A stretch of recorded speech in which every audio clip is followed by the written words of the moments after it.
السلام علیکم every one, کیسے ہیں آپ؟ امید کرتے ہیں سب بخیر ہوں گے۔ ہم بھی الحمدللہ خیریت سے ہیں۔ تو آج ہم سیکھیں گے آیت الکرسی کی فضیلت۔ آج ہم آیت الکرسی کے بارے میں جانیں گے کہ آیت الکرسی کی کیا کیا فضیلتیں ہیں، اس کے بارے میں آج ہم انشاءاللہ تعالی جانیں گے۔ تو آیت الکرسی، کثرت سے اٹھتے بیٹھتے آیت الکرسی کی تلاوت کیا کریں نا، اٹھتے بیٹھتے کثرت سے آیت الکرسی کی کیا کریں؟ تلاوت کیا کریں۔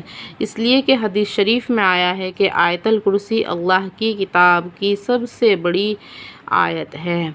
آیت الکرسی کیا ہے؟ اللہ تعالیٰ کی کتاب کی یعنی قرآن شریف کی ثواب کے لحاظ سے سب سے بڑی آیت ہے نا۔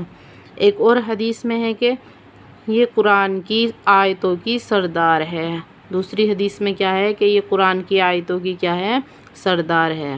اور قرآن کی سب سے بڑی آیت بھی کیا ہے؟ آیت الکرسی ہے۔ اور ثواب کے لحاظ سے بھی آیت الکرسی ہی سب سے زیادہ یہ ہے، اور قرآن کی سب سے بڑی آیت بھی آیت الکرسی ہے، اور یہ قرآن کی آیتوں کی کیا ہے؟ سردار بھی ہے۔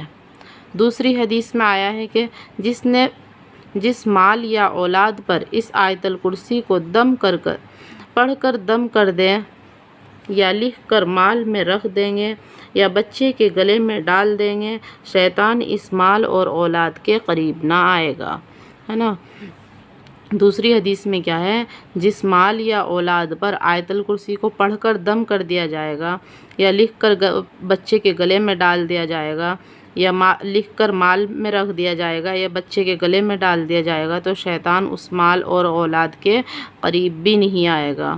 تو ہم انشاءاللہ تعالی آیت الکرسی کو روز پڑھ کر اپنے بچوں پر بھی دم کرے، اپنے اوپر بھی دم کرے اور اپنے گھر میں بھی چاروں طرف دم کر لیں۔ آیت الکرسی قرآن کی بھی سب سے بڑی آیت ہے اور قرآن کی آیتوں کی سردار بھی ہے نا۔ اور اللہ تعالیٰ نے اس کی فضیلت، اللہ تعالیٰ نے اتنی بڑی بڑی فضیلتیں رکھی ہیں، تو ہم انشاءاللہ تعالیٰ اس آیت الکرسی کو پڑھ کے اپنے بچوں پر بھی دم کریں گے اور اپنے مال میں بھی انشاءاللہ تعالیٰ آیت الکرسی کو لکھ کر رکھیں گے۔ اور تو دیکھیے شیطان سے بھی ہم محفوظ رہیں گے، ہمارے بچوں کے پاس شیطان بھی نہیں آئے گا۔ تو اللہ تعالیٰ ہمیں اس پر عمل کرنے کی توفیق عطا فرمائے۔ آمین ثم آمین۔